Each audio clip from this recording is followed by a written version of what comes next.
Oke teman-teman, hari ini saya coba sharingkan tentang ngoding pemula. Jadi ceritanya saya ikut pelatihan. Nah ini saya coba mendokumentasikan apa yang sudah saya pelajari dengan bentuk video, yaitu di ngoding hari pertama atau ngoding pemula hari pertama.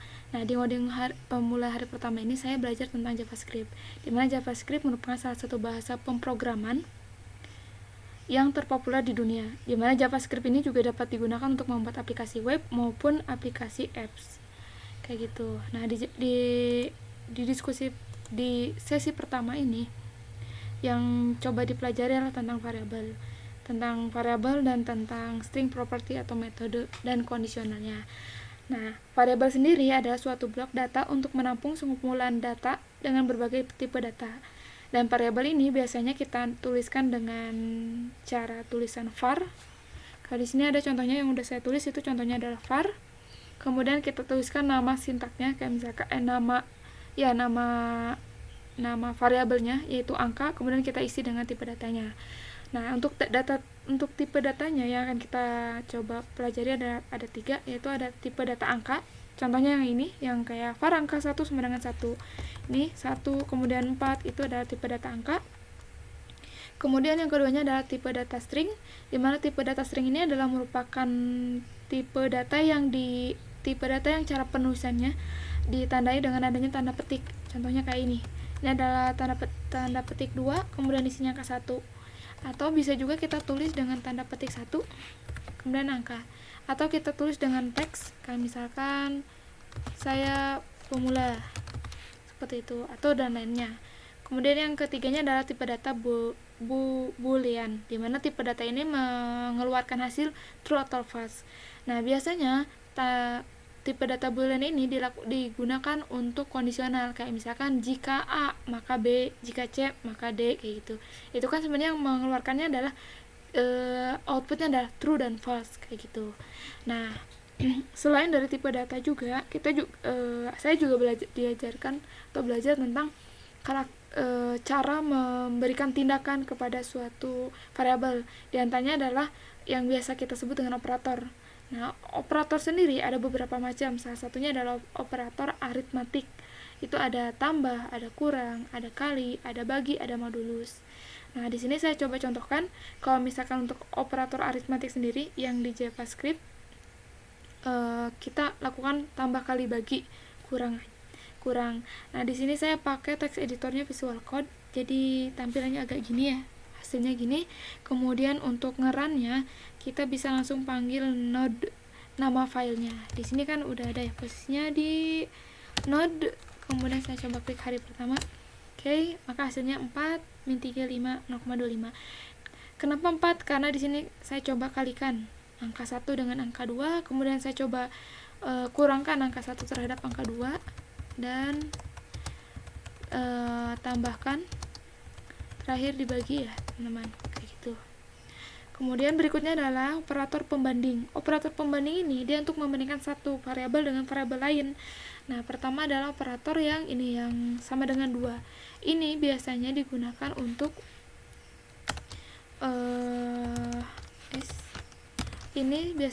untuk membandingkan dua angka, tapi tidak membandingkan dari tipe datanya. Jadi ini kayak misalkan apakah angka 1, misalkan ini contoh pembandingannya kayak gini, angka 1 sama dengan angka 1 dengan angka 2. Apakah angka 1 dan sama dengan angka 2? Jawabannya pasti false ya, teman-teman. Karena tidak sama ya. Ini false kayak gini. Atau misalkan kalau misalkan angka 2-nya kita rubah jadi angka 1 jadi true, kayak gitu. Nah, untuk yang sama dengannya 3, dia ini selain dari membandingkan nilainya, juga dia membandingkan tipe datanya. Apakah tipe datanya string dengan string gitu? Apakah tipe datanya string dengan number? Nah, itu kan beda. Jadi hasilnya akan lebih strict banget gitu ya. Kayak misalkan saya coba tuliskan lagi yang baru nih, angka 3 ya. Angka 3 kemudian saya isi dengan string. Nah, maka kalau misalkan kita tulis angka ini, angka 1 sama dengan 3 dengan angka 3, itu jawabannya false. Kenapa false? Karena tipe datanya beda. Angka 1 itu tipe datanya number, sedangkan angka 3 itu adalah tipe datanya string. Tapi kalau kita nulisnya dengan sama dengan 2, nah, maka ini jawabannya adalah true. True. Kenapa true? Karena dia hanya membandingkan nilainya sama-sama 1, kayak gitu. Kemudian begitu juga dengan angka dengan tidak sama dengan ya. Ini yang tidak sama dengan, dia tidak sama dengan, misalkan angka 1 tidak sama dengan angka 3, maka ini jawabannya adalah true. Ya, karena 1 sama 4 emang beda gitu. Kemudian dan sama dengan yang tidak sama dengannya ada 2, itu berarti dia pakai yang strict. Kemudian kalau kurang nih, ini kan ada 2 ya, ada yang kurang dari sama dengan. Bedanya adalah kalau kurang dari sama dengan, angka terakhirnya kita bawa. Kayak misalkan nih angka kayaknya contohnya mungkin aku masukin di bagian kondisional, cuman yang pasti bedanya angka kurang dari sama dengan, atau kita contohin aja deh, angka 1 kurang dari 5. Angka 1 tuh di angka 1 ya. Kalau angka 1 kurang dari sampai 5 misalkan, berarti ini yang termasuk ke angka 1 itu bisa jadi 0, bisa jadi dari 1, 2, 3 sampai 4. Nah, angka 5-nya itu nggak masuk ke angka 1 rentangnya. Kenapa? Karena angkanya itu karena dia nulisnya kurang dari. Tapi kalau kita tambahin dari kurang dari sama dengan, maka si angka 1 ini kurang dari sama dengan 5. Berarti dia rentangnya akan masuk ke 1, 2, 3, 4 sampai 5. 5-nya ke bawah karena dia kurang dari sama dengan. Begitupun juga dengan lebih dari sama dengan. Biasanya ini untuk membandingkan dan dipakai di bagian pengkondisian. Kayak gitu. Kemudian selain dari perbandingan ada juga pengkondisian lainnya, yaitu operator pengkondisian ya. Operator pengkondisian. Nah, operator pengkondisian itu untuk membandingkan beberapa parameter. Jadi kan kalau yang ini kan biasanya cuma satu-satu ya. Nah, operator pengkondisian itu untuk membandingkan beberapa parameter, kayak misalkan menggunakan n atau cara nulisnya pakai ini, dan pakai or. Cara nulisnya dia pakai garis berdiri gitu. Kayak misalkan contohnya apa ya? Kayak misalkan ini angka 1. Ini contohnya menggunakan dan ya. Angka 1 kurang dari 0. Angka 1 lebih dari 0 dan angka 1 kurang dari sama dengan 3. Maka ini hasilnya adalah ngasih tahu bahwa angka ini berada di antara 1 sampai dengan 3. Ini hasilnya ada 1, 2, 3. Terus kenapa angka 0-nya nggak masuk? Karena dia nggak pakai lebih dari sama dengan. Kalau pakai lebih dari sama dengan, maka angka 0-nya masuk, kayak gitu. Termasuk juga untuk or ya. Untuk or juga sama, nanti mirip-mirip cara penulisannya kayak gini. Kalau or lebih gampang, biasanya dia menghasilkan true sama false juga deh. Kayak misalkan angka 1 sama dengan 0, atau angka 1 sama dengan 3, maka dia akan menghasilkan true. Kalau angka 1-nya 0 atau angkanya 1, dia akan true. Kalau selain dari itu, dia akan menghasilkan false gitu. Masih pasti belum kebayang sih, tapi lebih enak kalau dipasang di kondisional. Nah, untuk kondisionalnya sendiri merupakan metode yang digunakan untuk melakukan pengecekan suatu pertanyaan premis untuk menghasilkan nilai benar atau tidak. Kemudian dari hasil benar atau tidaknya, kita tuh langsung melakukan aktivitas atau tindakan tertentu. Misalkan ini saya coba pengkondisian untuk untuk if dulu ya, untuk pengondisian if ya, pengondisian if, kemudian if else.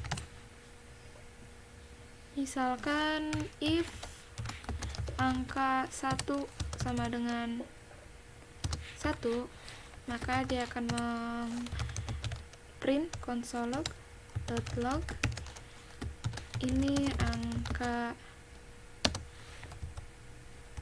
1. Jadi atau ini tuh artinya ketika angka 1 yang di atas angka ini dia bernilai 1, maka dia statusnya bernilai true. Kalau true, dia akan ngeprint console log ini angka 1. Jika tidak, dia akan menghasilkan console log ini bukan angka 1. Kita coba printkan dulu ya. Oke, nih. Oke. Nah, ini kalau kita masukkan angka 1, ini angka 1. Saya coba komentar dulu untuk yang di atas. Nah, oke. Karena angka 1 ini hanyalah angkanya memang 1, maka dia hasilnya seperti ini angka 1. Kita coba ubah dengan angka jadi angka 2 misalkan ya. Kemudian kita save, kemudian kita run lagi, maka ini hasilnya ini bukan angka 1. Jadi si if ini tuh untuk mengecek apakah keadaannya memenuhi atau enggak. Nah, si if ini juga bisa kita gunakan dengan menggunakan operator pengondisian. Misalkan angka 1 sama dengan 1 dan angka 2 sama dengan 4. Sama dengan 4. Nah, ini kan pengondisiannya ada 2 ya. Jika angka 1 sama dengan 1 dan angka 2 sama dengan 4, maka dia akan memprint ini angka 1 dan angka 4. Ini bukan angka 1 dan bukan angka 4. Maka hasilnya seperti ini. Oke, ini angka 1 dan angka 4. Kita coba ganti ini dengan angka 3. Maka hasilnya ini bukan angka 1 dan ini bukan angka 1. Ini bukan angka 1 atau 4 ya. Ini gini aja deh. Oke, nah gini. Ini pengondisian if. Nah, si if sendiri itu dia bisa membuat cabang yang panjang. Jadi nggak cuma satu cabang doang. Jadi bisa menggunakan if else if. Contohnya kayak gini. Ini aku tambahkan di sini ya. Aku tambahkan else if-nya. Else if kita ganti satu-satu ya. Kalau misalkan angkanya angka 1 dan angka kalau angka 1 sama dengan 1 dan angka 2 sama dengan 4, dia akan menyampaikan ini angka 1 dan angka 4. Jika angka 1 sama dengan 1 dan angka 2-nya tidak sama dengan 4, maka dia akan menampilkan ini angka 1 dan bukan angka 4. Kemudian ini kan else ya, else if, kemudian kita kasih else terakhir, yaitu console log-nya sama ya. Oke, kayaknya kita butuh tambahin satu pengkondisian lagi. If angka 1 tidak sama dengan 1 dan angka 2 sama dengan 4. Oke, ini akan memprint ini bukan angka 1 dan ini bukan angka 1 dan ini angka 4. Terakhirnya adalah kalau kondisinya tidak memenuhi kedua-duanya ya. So, ini bukan angka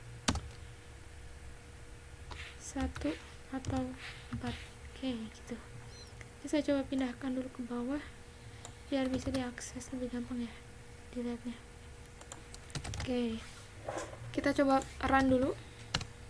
Kita save dulu baru kita run. Nah, ini dia memenuhi ya, karena angka 1 dan 4 kita coba ganti, dia jadinya angka 4 nya kita ganti jadi 5, maka dia akan masuk ke pengkondisian yang pertama. Kan tadi masuk ke pengkondisian ini ya, bahwa ini angka 1 dan 4 karena kondisinya angka 1 memang 1 dan angka 2 memang 4. Nah sekarang kita akan coba untuk pengkondisian yang kedua, yaitu jika angka 1 sama dengan 1 dan angka 2 tidak sama dengan 4. Kita ubah dulu angka 2 nya jadi angka 5, kemudian kita coba run. Ini angka 1 dan bukan angka 4. Kemudian kita coba ganti kebalikannya, ini jadi angka 2, ini jadi angka 4. Oke, ini bukan angka 1 dan ini angka 4. Terakhir kita coba ganti dua-duanya ya, biar beda. Maka pengkondisiannya adalah ini bukan angka 1 atau 4. Kayak gitu. Ini untuk if kondisional yang beberapa cabang ya. Jadi kayak beberapa pengkondisian lah.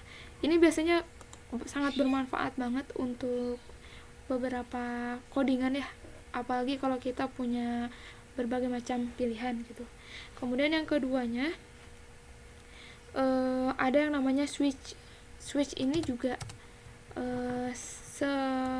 seperti if kondisional, sama-sama untuk mengecek apakah dia memenuhi kondisi mana gitu. Cuman bedanya si switch ini dia mengeceknya melalui seperti sebuah remote. Jadi kalau kita klik 1 ya, nanti keluarnya 1 gitu. Kalau kita klik 2 ya, keluarnya 2 gitu. Seperti itu. Jadi emang mirip remote ya. Cara nulisnya itu kita tinggal masukkan switch. Kemudian masukkan inputnya. Ini aku coba masukkan angka 1 ya.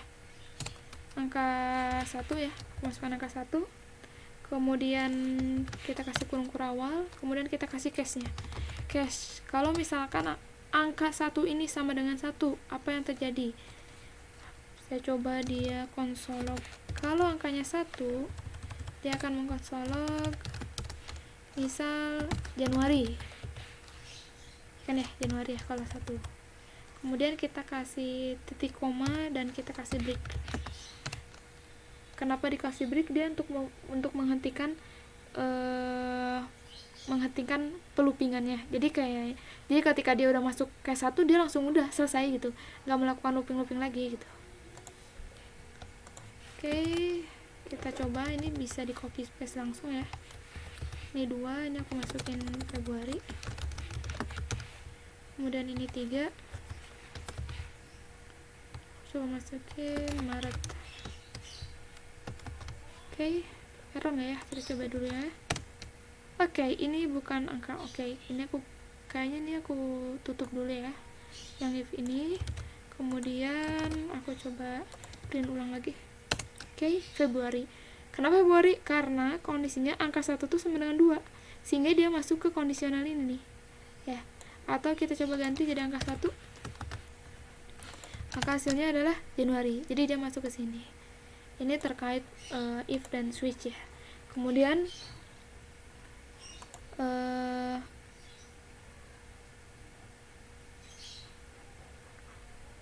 Oke, switch udah. Kita akan coba masuk ke string ya, karena ini juga sangat tidak terlalu jauh berbeda ya, deket-deket dah.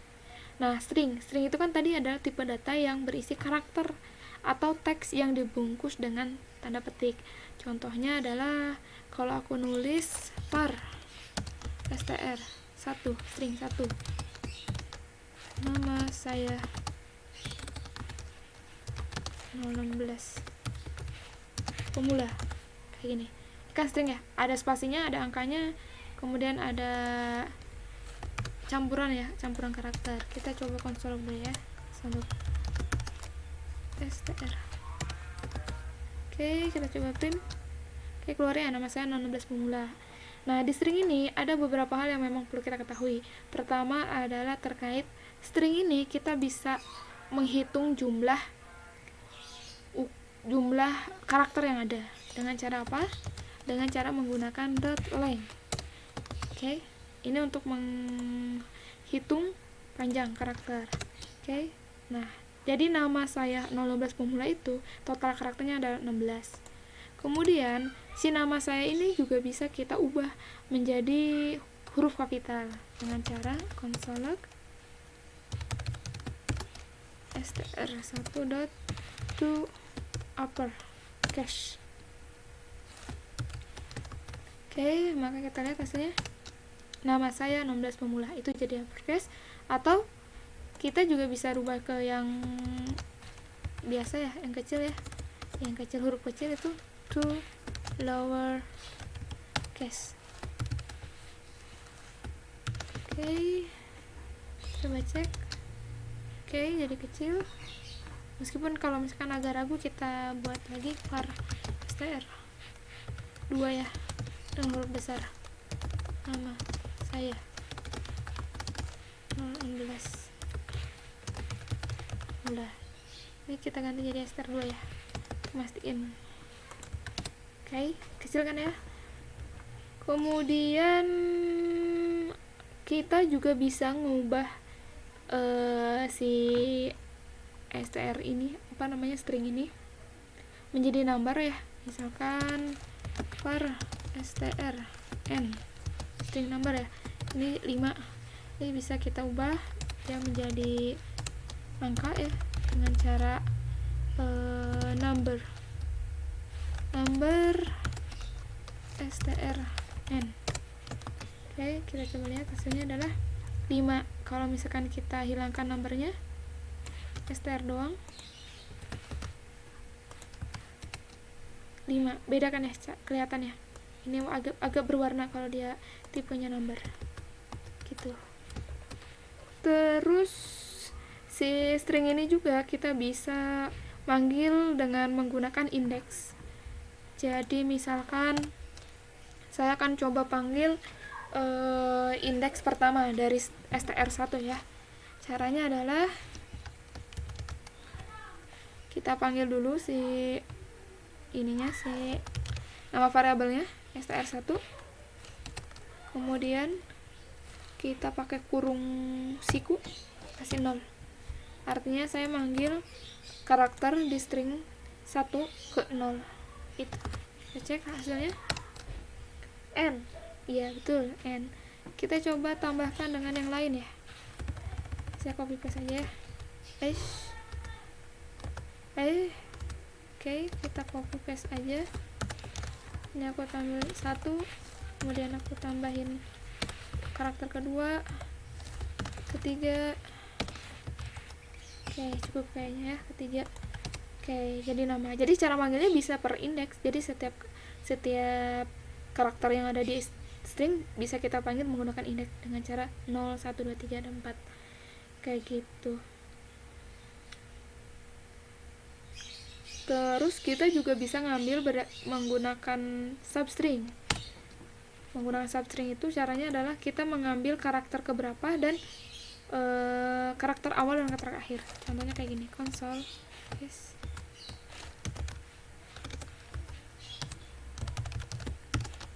Ini str1 buat substringnya yang lengkap string. Kita ambil karakter ke 0 sampai karakter ke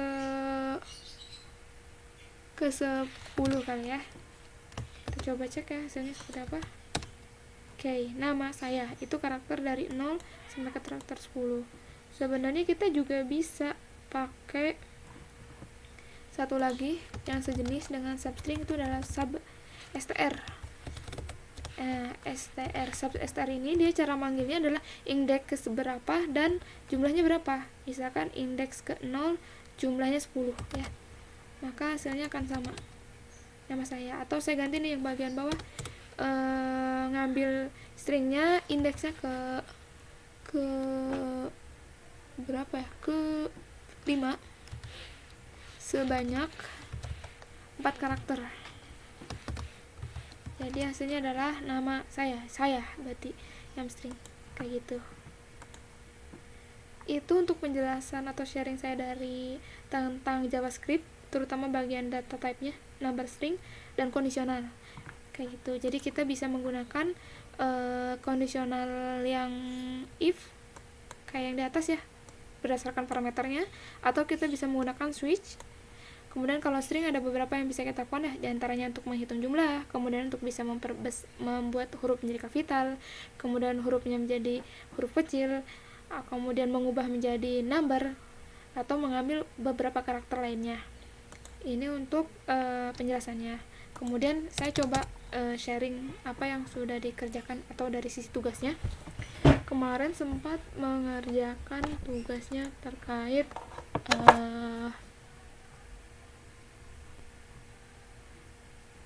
saya punya satu tulisan nama, kemudian saya ingin membuat tulisan itu bergabung. Kayak misalkan nih, ini saya coba konsol dulu ya, konsol komen dulu. Oke, saya coba bikin satu kalimat, namanya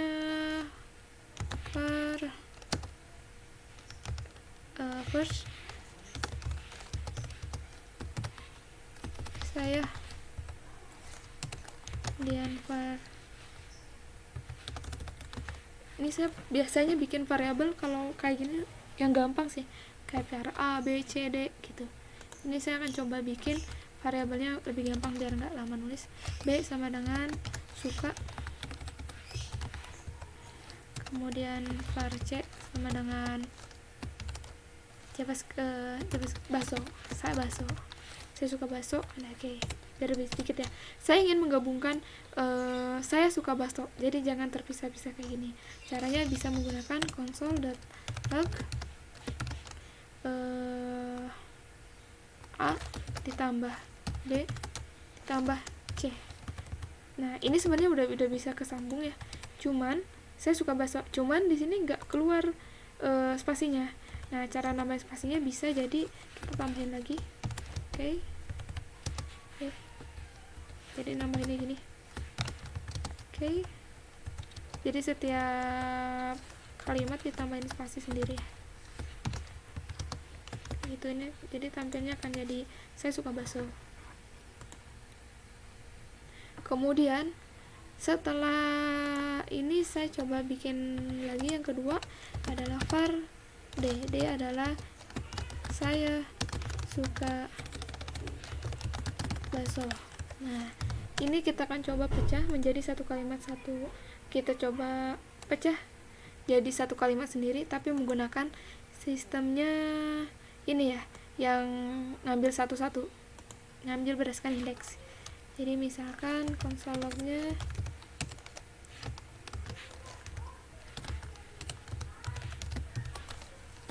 kata pertama ini, kata pertama ini kan dia berarti isinya saya ya. Saya itu berarti dia ngambil karakternya di karakternya D pertama ditambah D yang kedua, D ke 1, 0, 1, kemudian 2 plus 3, D3. Oke, kita coba print. Saya gimana? Oke, kata pertama saya. Jadi ini kita ngambilnya berdasarkan indeks. Oh iya, indeks itu dimulai dari 0 untuk stringnya. Jadi untuk semua indeks termasuk nanti di array juga indeksnya mulai dari 0. Kayak gitu. Oke, kayaknya cukup untuk pembahasan yang contoh pertama. Nanti saya coba sharingkan untuk yang kondisionalnya. Terima kasih teman-teman.